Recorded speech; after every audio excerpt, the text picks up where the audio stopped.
사랑하는 영락교회 지체들에게 주 안에서 평화 인사를 나눕니다. 오늘은 2022년 2월 12일 토요일입니다.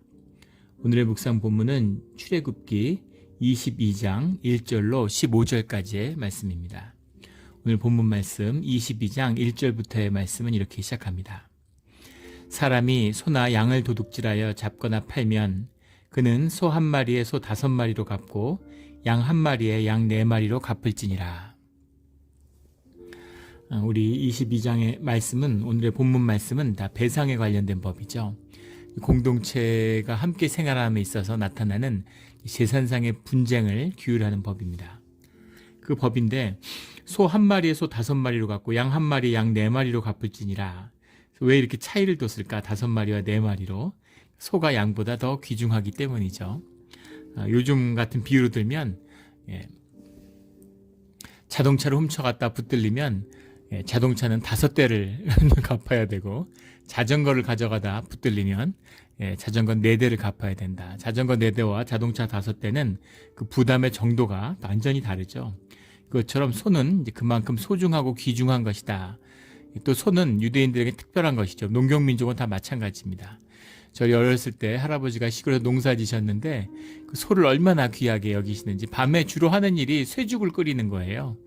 쇠죽을 이제 밤내 끓여서 아침에 먹이고 또 저녁에 먹이고, 그리고 집 같은 거를 뜯어다가 소죽을 끓이는 모습을 어릴 때 이제 봤던 기억이 나는데, 그 소를 얼마나 소중하게 여기는지, 그 소를 진짜 가족같이 귀하게 여기죠. 또 소가 뭐 없어서는 안 될 또 그런 농사의 가장 중요한 그 자원이기 때문에 소를 귀중하게 여겨서 소를 훔쳐간 것은 훨씬 더 무거운 벌을 내리는 것이죠. 그래서 벌에 포인트가 있는 것이 아니라 절대 소는 훔쳐가지 마라의 포인트가 있는 것이죠. 2절에 도둑이 뚫고 들어오는 것을 보고 그를 쳐 죽이면 피 흘린 죄가 없으나, 도둑이 뚫고라고 하는, 뚫고라는 게 이제 카타르 이런 말인데, 뚫는다라는 말은 이제 왜 뚫는다 할까? 우리가 그 지금 히브리인들이 광야에서 장막에, 천막에 살고 있잖아요. 천막을 치고 살고 있으니까 뚫고 들어오는 것이죠. 파고 들어올 수도 있고, 뭐 찍고 들어올 수도 있고, 뚫고 들어오는 것입니다. 그래서 그것을 보았을 때 그를 쳐 죽이면 피 흘린 죄가 없으나, 피 흘린 죄라고 번역을 했는데 담임이라는 말이죠. 살인을 의미하는 건데 원뜻은 블러드입니다. 피가 없다 이런 얘기인데, 피의 갚음, 그 피를 흘림이 아니다, 그러니까 즉 살인이 아니다 이런 얘기죠. 무슨 얘기냐면 정당방위를 이야기하는 겁니다. 밤에 도둑이 들어왔을 때 그 밤중에 그 도둑하고 싸워서 도둑을 죽였다면 그것은 살인이 아니다, 정당방위가 있는 거죠. 예전에 들었다가 되게 재밌게 들은 얘기가, 한국에 있을 때 어떤 그 분이 얘기를 해주는데, 목사님이 자기 그 친구가 유도 선수가 있었는데 그 형제들이 여럿인데 다 유도 선수래요. 아버지도 유도를 하고 스포츠 가족이죠. 근데 거기에 2인조 그 강도가 들었다는 거예요. 칼을 들고 강도가 들어왔는데 아들들이 전부 유도 선수들이니까 그 강도들이 이제 훔신 두들겨 맞고 얼마나 심하게 맞았는지 그래서 그걸 이제 빨랫줄로 이제 꽁꽁 묶고 있는데, 경찰에 신고를 해야지 하고 있는데 경찰이 들어오더래요. 신고받고 왔다고, 강도가 들었다고. 그러니까 다들 좀 어리둥절해서 누가 신고를 했냐고 이렇게 물어보는데 경찰이 아무도 신고한 사람이 없는 거죠. 누가 신고를 했느냐 이러고 자꾸 확인하고, 혹시 엉뚱한 데 왔으면 안 되니까. 그랬더니만 알고 보니까 그 강도들이 신고를 했더래요. 강도들이 이제 생명의 위협을 느낀 거죠. 강도가 살려고 그 두드려 맞는 와중에 급하게 이제 경찰한테 신고를 한 거죠. 그런데 정당방위가 형성되는 것입니다. 그 도둑과 강도를 쫓기 위한 것이었기 때문에 설령 그 와중에서 이제 강도가 죽이더라도 그것은 죄가 없다, 그것은 살인이 아니다, 죄가 없다는 의미라기보다는 그것은 살인이라고 보지 않는다, 그런 말이죠. 그런데 3절에 해 돋은 후에는 피 흘린 죄가 있으리라. 해가 돋은 다음에는 그 공동체고 이웃이 있고, 그러니까 그 도둑을 얼마든지 쫓을 수 있고 제어할 수 있다는 것이죠. 근데 그런 상황에서 사람을 죽인 건 고의성이 있다고 보는 것입니다. 우리 21장에서 폭행에 관련된 법, 그에서 이어지고 있는, 사람을 고의적으로 하느냐 고의가 아니냐 하는 마음의 의미, 우리의 진실의 의미, 이것을 강조하고 있는 것이죠. 도둑은 반드시 배상할 것이나 배상할 것이 없으면 그 몸을 팔아 그 도둑질한 것을 배상할 것이요. 그 몸을 팔아라는 게 이제 도둑질했을 경우, 이 경우는 종이 되는 것입니다. 그게 이제 몸을 팔아의 의미죠. 자기가 팔 게 아무것도 없고 갚을 것이 없으면 네 몸으로라도 갚아라라는 얘기입니다. 엄중한 얘기죠. 그렇기 때문에 남의 것을 도둑질하지 마라. 이웃의 것을 도둑질하지 마라. 탐내지 마라. 도둑질 마라 하지 마라라는 그런 십계명의 위반에 대한 말씀인 것이죠. 이것이 이제 공동체를 지키는 것이기 때문입니다. 너무 심한 거 아니야? 훔친 걸 갚을 게 없으면 종이 되라고, 사람을 팔라고? 그런 의미의 포커스가 있는 것이 아니라 그 공동체의 것을 지키기 위하고 하나님의 임재 가운데 공동체가 지켜지는 것이죠. 한꺼번에 뭉쳐 산다고 해서 공동체가 아닙니다. 이게 우리 한국 사람들이 교회를 하는 데 있어서 가장 큰 어려움이에요. 한국 사람들이 교회가 잘 되는 것 같지만 조심해야 될 것은 우리가 촌락 공동체, 밥상 공동체 뭐 이렇게 부르죠. 그런 식의 그 더불어 사는 삶에 익숙한 민족입니다. 그러다 보니까 잘 뭉쳐요. 뭉치는데 그 안에 하나님의 임재와 규율이 없으면 어떻게 되냐면 밥상 공동체가 되는 거죠. 같이 매일 밥 먹고 삶이 얽히니까 형님 동생하고 형님하고 막 교회에서도 직분이 있는데 직분자들을 뭐 형님 동생 하면서 서로 불러요. 그러다가 다 서로 원수지고 교회가 분쟁에 휩쓸리는 것, 이런 걸 우리 특히 이민교회에서는 흔히 보죠. 이런 문제입니다. 공동체의 중심은 주님께 있는 것이고 주님과 함께 한다는 것은 주님의 뜻과 계명, 말씀을 지켜 사는 자원하는 심령에 있는 것이죠. 그래서 그것을 반드시 지켜야 된다라는 것이 이 말씀의 본 뜻입니다. 4절에 도둑질한 것이 살아 그의 손에 있으면 소나 낙이나 약을 막론하고 갑절을 배상할지니라. 그 의미가 1절과 통하는 것이죠. 잡거나 팔면 잡아 죽인 거나 판 것과 그것을 훔쳤지만 그것이 살아서 그의 손에 있는 경우는 이제 그 죄의 값이 다르다는 겁니다. 그래서 그것을 만약에 팔려고 했다면 고의죠. 그런 경우는 양을 4마리, 소는 5마리를 갚아야 되지만 그것을 가져갔는데 그 무리 가운데 같이 있는 것이면 2마리를 갚는 것으로 족하다, 이런 이야기죠. 그래서 이 범죄적인 의도가 있었느냐, 그것이 어떤 것이었느냐 하는 것이 중요한 것이다. 마음의 행위가 아니라 마음과 존재의 포커스가 있다라는 것을 보게 되는 것이죠. 5절에 사람이 밭이나 포도원에서 짐승을 먹이다가 자기 짐승을 놓아 남의 밭에서 먹게 하면 자기 밭에 가장 좋은 것과 자기 포도원에 가장 좋은 것으로 배상할지니라. 세세한 삶의 원칙들을 다 정해주신 거죠. 우리 안에 이런 마음이 있겠죠. 밭이나 포도원에 짐승을 먹이는데 남의 밭에 가서 먹이는 것도 뭐한데 그런 행위를 하는 겁니다. 그럴 때는 가장 좋은 것으로 갚아야 된다, 이런 말씀이죠. 6절에 불이 나서 가시나무에 댕겨 낯가리나 거두지 못한 곡식이나 밭을 태우면 불러온 자가 반드시 배상할지니라. 불을 왜 놨을까? 이 농사의 방법이죠. 사람들이 경험적으로 깨달아 알고 있는 거죠. 원리적으로 설명은 못해도 농사를 지으면 이 농사가 나일강에서 농사를 지을 때는 그렇지 않았을까요? 나일강이 문명의 중심지가 되고 풍요의 고향이 된 이유는 나일강이 주기적으로 범람하기 때문이죠. 그 나일강의 상류서부터 밀고 내려온 그 온갖 거기 생선들이 죽고 또 범람하면서 땅의 지기를 끌어당기고 이런 모든 가진 이런 성분들, 그게 아주 풍부한 그런 것들을 물이 계속 공급을 해주기 때문에 그 질소들을 이런 거를 계속 공급해 주는 거죠. 땅이 비옥한 거예요. 매년 농사를 지어도 소출이 좋은 거죠. 그런데 그런 게 없을 경우에 일반 땅에다가 농사를 지으면 어떻게 되느냐? 갈수록 이 소출이 줄어들게 됩니다. 땅이 지기를 잃어버리죠. 그 질소를 융합하는 20세기 최대의 과학적인 성과 중에 하나가 뭐냐? 20세기가 과학의 시대고 놀라운 발명이 많았는데 과학자들이 꼽는 첫 번째는 의외도 무슨 원자폭탄의 발견, 원자력의 발견 이런 것이 아니라 자동차의 발견이 아니라 첫 번째로 꼽은 비행기의 발견이 아니라 첫 번째는 질소 비료의 발견입니다. 질소를 인위적으로 합성할 수 있게 된 것이죠. 그것 때문에 세계 인구의 절반이 지금 그것 때문에 먹고 살 수 있다는 거죠. 그게 아니었으면 인구가 이렇게 80억씩 도저히 살 수 없다는 겁니다. 40억을 넘을 수 없고 그중에 20억은 엄청난 굶주림 속에 있었을 거라는 거죠. 질소의 비료의 발견, 질소를 인위적으로 주기 때문에 땅의 지기를 보존할 수 있는 거죠. 물론 그 전에도 우리 아시아 같은 경우도 지혜가 있어서 퇴비를 만들죠. 인분과 즙을 섞어서 퇴비를 만들어주고, 또 서양 같은 경우는 그 새똥 같은 경우를 긁어다가 이렇게 주면은 이제 이렇게 도움이 된다는 것도 이제 알았다는 기록들이 나오죠. 근데 그런 걸 자연에서 채취할 수 없을 때, 그럴 때 그 땅의 지기가 떨어지는 거예요. 특히 이제 물을 주면 물 속에 소량이지만 염분이 있는데 염분이 계속 땅에 퇴적되기 때문에 결국은 땅의 소출이 줄어듭니다. 그래서 나일강은 계속되는 그 번영을 누렸는데 메소포타미아 문명이 우루로 대표되는 메소포타미아 문명이 일찍이 조락한 것은 이제 바로 그런 지기의 쇠퇴 때문에 있다. 이제 이런 과학자들의 설명이 있죠. 그런데 그 질소 비료를 주려고 하는 뭐 인분이나 새똥이나 이런 거 외에 또 하나의 좋은 방법이 있는데 들을 태우는 거예요. 밭을 태우는 겁니다.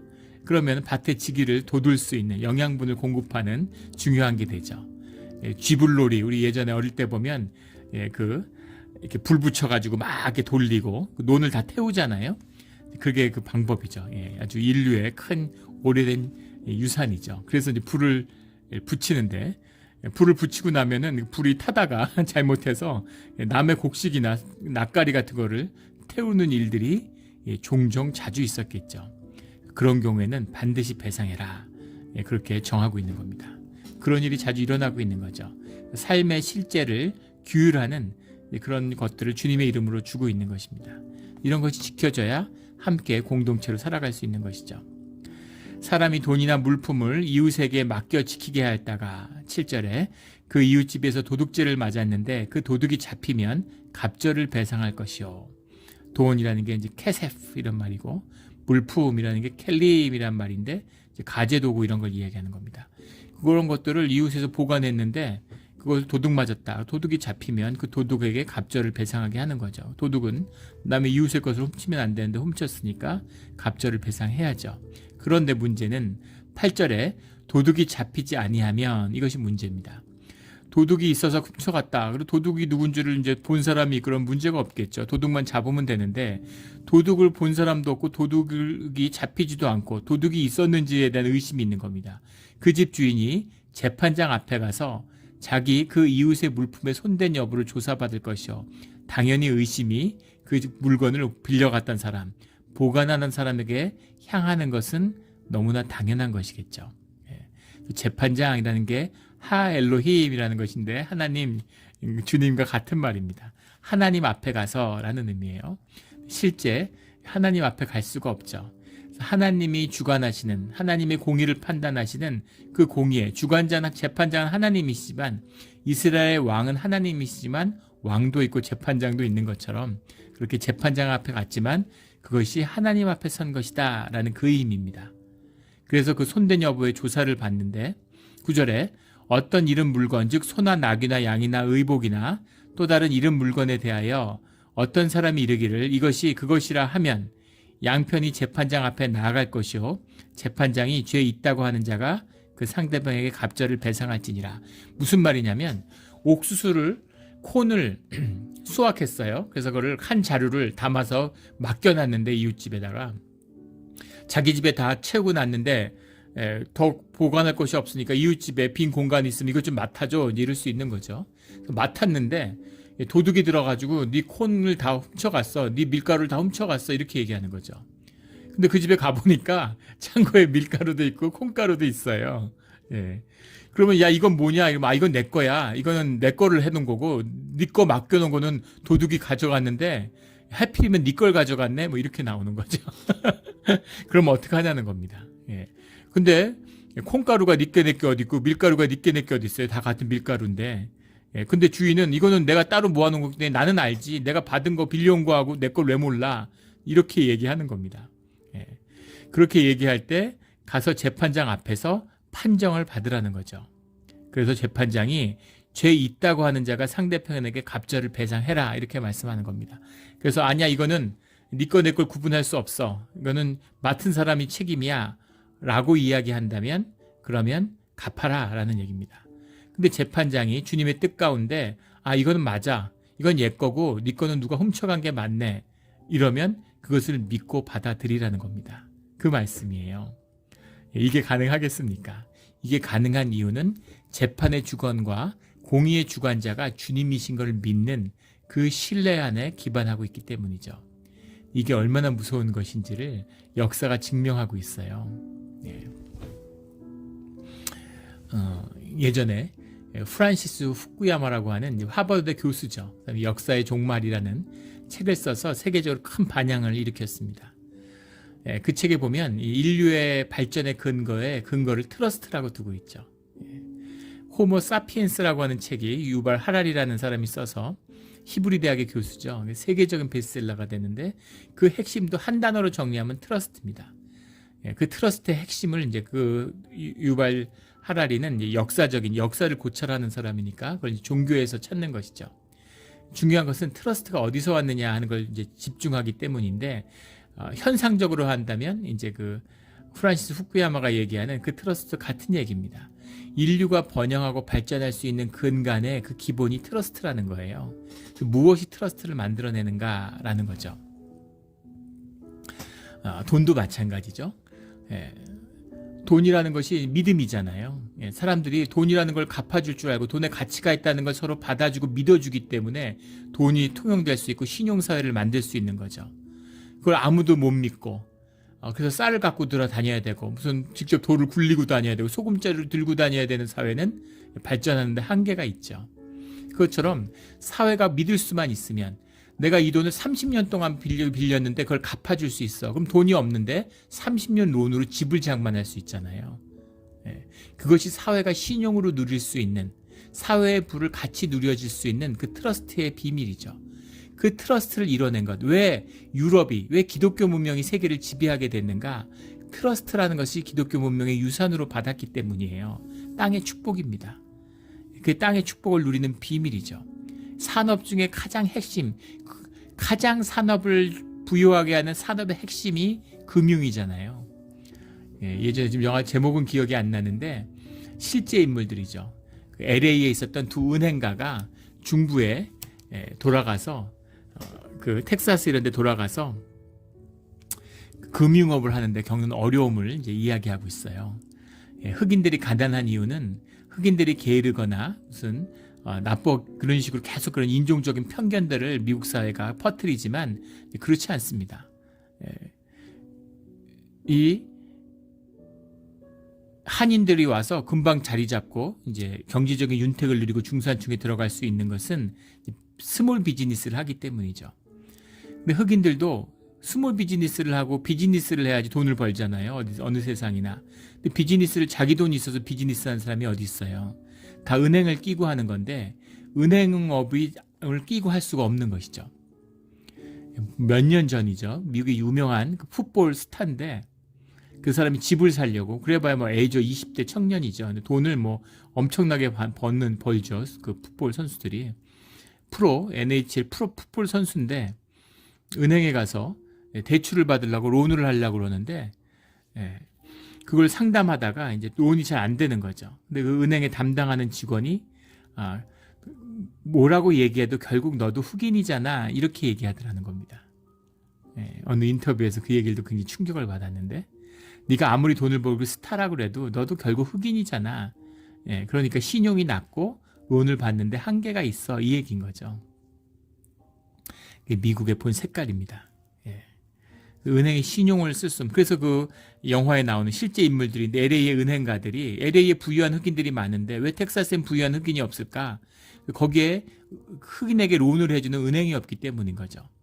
그래서 텍사스에 가서 은행을 하려고 그러는데 흑인들에게 은행을 열어주지 않는 거예요. 1960년대의 얘기입니다. 믿어지지 않죠. 그래서 그걸 어떻게든 방해해서 절대 그걸 허가를 내지 않아요. 그러니까 백인 친구를 앞에 내세워서 흑인들이 전주인데 백인 한 명 직원을 그 주인처럼 내세워가지고 은행 허가를 받는 거죠. 은행 영업을 하다가 그게 백인들이 이제 바지 사장이고 뒤에 흑인들이 있다는 걸 알게 되니까 금융 당국에서 그 은행을 폐업시켰을 뿐만 아니라 사기죄로 이 두 사람을 이제 기소를 하게 돼요. 그러니까 이제 그 연방 재판에 가서 재판을 하는 얘기가 그 영화의 내용이죠. 그 트러스트를 이용하는 그 내용이에요. 신용이죠. 근데 그 신용을 주님 앞에서 신용이라는 게 일어나는 겁니다. 유대인들이 세계의 금융을 지배하고 세계의 그 부를 지배하는 게 괜한 게 아니죠. 이 신용을 일으키는 것을 주 안에서 신용을 만들어내는 법을 배웠기 때문이에요. 이것이 땅의 축복을 받는 비밀입니다. 이 축복을 잃지 않는, 이 축복을 누리는 믿음이 주는 이 복된 삶의 길을 여는 우리 삶의 자리가 되기를 주의 이름으로 축원합니다. 10절에 사람이 낙이나 소의 양이나 다른 짐승을 이웃에게 맡겨 지키게 하였다가 죽거나 상하거나 끌려가도 본 사람이 없으면 두 사람 사이에 맡은 자가 이웃의 것에 손을 대지 아니하였다고 여호와께 맹세할 것이요 그 임자는 그대로 믿을 것이며 그 사람은 배상하지 아니하려니와. 동물들이라는 걸 이렇게 서로 맡고 동물을 혼자서 볼 수가 없잖아요. 그러니까 공동체가 무리를 지어서 같이 동물을 하는데 여기에 이 짐승도 있고 이 짐승도 있고 24시간 동물들은 보살펴야 되는데 24시간 보살필 수가 없잖아요, 사람이. 그러니까 서로 시간을 나눠서 여러 가지 이렇게 같이 나눠서 이걸 볼 수밖에 없는데 그러다가 동물이 상하거나 끌려가나 본 사람이 있는데 본 사람이 없는 것이죠. 양이 없어졌는데 양이 다쳤는데 누가 한지 모르는 거예요. 그럴 때 그걸 맡은 사람이 와서 여호와께 맹세할 것이다. 맹세하면 그걸 그대로 믿어라. 주님의 이름을 믿어라. 이 무서운 얘기입니다. 무슨 얘기인가요? 거기에 대한 징벌, 하나님의 이름을 걸고 얘기했는데 그게 거짓말이면 주님의 이름으로 거짓말하는 자는 성령을 거스르는 자죠. 그런 자는 영벌을 받아요. 양 몇 마리, 양 한두 마리 피해 때문에 내가 영벌을 받았고 지옥에 가도 좋다? 만약에 그렇게 얘기하는 사람이면 그렇게 하라는 것이죠. 그 뜻이 들어있는 거예요. 맹세라는 게 쉐브아트란 말인데 쉐브아트. 쉐바라는 말에서 왔습니다. 영어로 하면 이제 curse도 됩니다. 저주라는 의미로도 해석하고 맹세, oath도 되는 거죠. 맹세한다. 그게 여호와께 맹세하는 것이죠. 여호와께 맹세하면 된다라는 의미가 아니죠. 그 주님이 보고 계시고 주님의 뜻 가운데 있으니까 그것에 기초하는 질서와 신용을 쌓으라는 겁니다. 그 뜻이 무엇인지를 예수님이 마태복음 말씀하시잖아요. 예수님의 여호와의 이름이 아니라 하늘로나 땅으로나 무엇으로나 이간 맹세를 하지 마. 이 말씀이죠. 맹세하지 말고 신뢰감이 있고 신용이 있는 삶을 살아. 이 뜻이죠. 그 뜻입니다. 맹세를 했으면 반드시 지켜야 하지만 너희들이 그런 걸 지키지 못해. 그러니까 허튼 이름으로 맹세하지 말고 평소에 신뢰감 있고 믿을 수 있는 삶을 살아야 돼. 그 삶을 사는 비밀이 주께 있어. 바로 그 의미인 거죠. 그리고 주님의 이름 가운데 이루어진 일이라면 믿어야 된다는 겁니다. 사람을 믿으면 안 되죠. 사람을 어떻게 믿습니까? 사람을 믿어서는 안 돼요. 사람을 믿는 것이 아니라 주님을 믿는 것이죠. 그 사람을 보는 것이 아니라 그 사람의 주님을 어떻게 대하는가, 주님 안에서 어떤 삶을 살고 있는 것인가 하는 걸 보는 것입니다. 그래서 그 안에는 신앙이 주님이 진짜면 그러면 주님 안에서 그 사람을 믿을 수 있는 것이죠. 이것이 신뢰입니다. 주님께 그 모든 주관하는 뜻을 내어드리는 겁니다. 12절에 만일 자기에게서 도둑 맞았으면 그 임자에게 배상할 것이며 만일 찢겼으면 13절에 그것을 가져다가 증언할 것이요 그 찢긴 것에 대하여 배상하지 아니할 것이라. 찢겼으면 이라는 게 타로프라는 것인데 찢겼으면 이라는 게 죽었다는 얘기예요. 동물이 와서 물어서거나 살이 찢겨서 죽었다는 얘기입니다.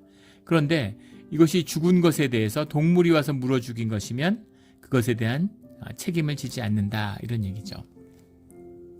요셉이 죽었다고 얘기할 때 동물 피를 묻혀서 찢어진 옷을 가지고 오는 것이죠. 그것이 이 타로프에 대한 증언입니다. 그래서 그거에 대한 책임을 아무도 짓지 않게 되는 것이죠. 이 말은 고의로 죽이지 않았으면 하는 그 죽음이 주님에 의해서 이루어진 것이면 우리 21장 13절에 나는 하나님이 그 사람을 그의 손에 넘긴 것이면 하는 이 의미죠.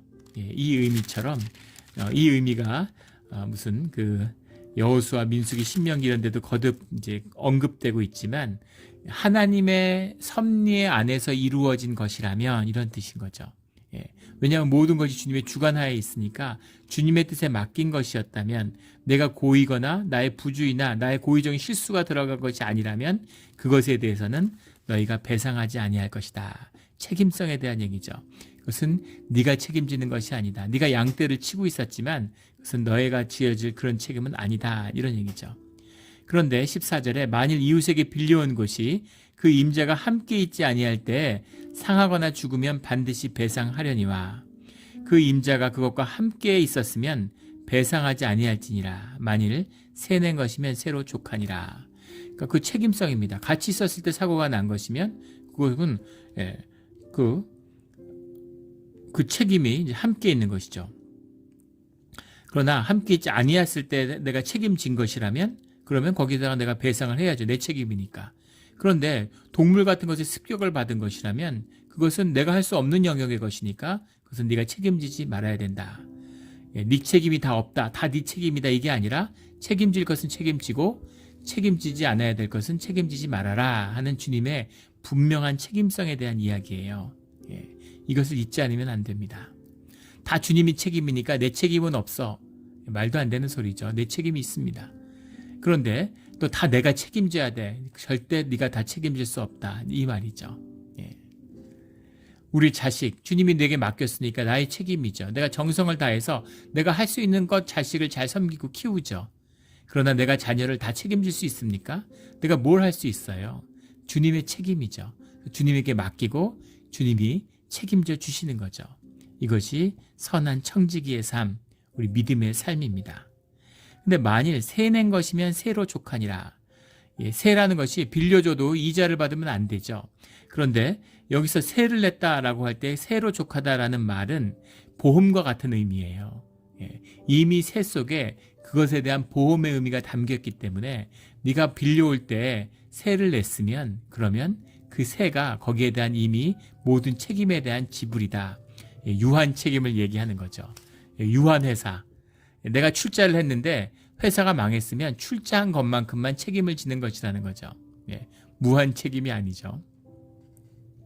그런 책임의 영역, 삶에서 책임을 공유하지만 책임의 영역을 분명히 해야 된다라는 겁니다. 더 중요한 것은 그 책임의 기초가 주께 있는, 주께 속한 믿음에 있고 그 믿음에 대한 신뢰와 언약에 있다는 것을 기억해라 라는 겁니다. 이게 있으면 아무 문제가 없어요. 우리 옛날에 대가족 촌락 공동체에서도 할아버지가 권위가 있잖아요. 아버지가 권위가 있잖아요. 아버지가 권위가 있으면 자식끼리 어떻게 싸웁니까? 아버지가 중재를 하죠. 삶을 살다 보고 삶에 뭔가 수많은 일들이 있잖아요. 근데 그것을 중재할 수 있는 것이죠. 근데 아버지가 권위가 없고 아버지가 나하고 뭔 상관이야 이러면 형제끼리 싸움이 원수 가지고 법정으로 가겠죠. 근데 그렇게 해서는 안 된다는 겁니다. 이 재판정 하 엘로힘이라고 하는 우리의 재판장이 되시는 주님이 계시지 않느냐라는 거예요. 교회가 타락하니까 교회 안에 분쟁이 나면 세상 법정에 가서 다퉈요. 말세죠. 말세입니다. 그런 짓 하면 안 된다라는 주님의 분명한 말씀이죠.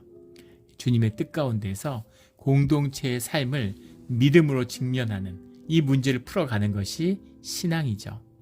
주님이 그 신앙을 우리에게 주셨습니다. 이 문제를 넉넉히 감당하며 주 안에서 풀어가는 지혜 있는 우리 모두가 되기를 주의 이름으로 축원합니다. 아멘. 함께 기도드리겠습니다. 하나님 아버지 감사합니다. 저희가 삶길이 부대끼고 외롭고 힘들고 사람들이 그립지만 또 사람들이 모이면 상처받고 아픔이 있어서 모이지 못하는 고슴도치 호저와 같이 만나면 상처받고 떨어지면 외로운 그런 삶을 반복하며 살았습니다. 형제끼리도 그렇고 심지어 부모와도 그랬습니다.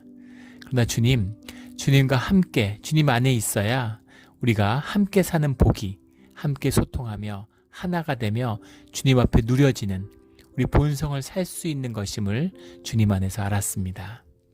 늘 주님을 잃지 않는 아무리 사이가 좋아도 사람한테 의지하거나 사람한테 기대지 말고 또 아무리 사이가 묻고 틀어졌어도 주님 안에 희망이 있음을 회복의 소망이 있음을 발견하는 우리 삶의 자리가 되게 하여 주시옵소서.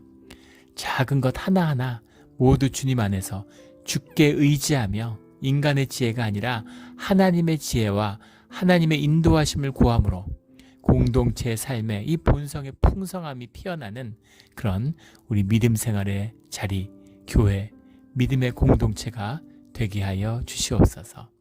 모든 것을 주님께 맡기며 감사하며 예수 그리스도의 이름으로 기도드렸습니다. 아멘.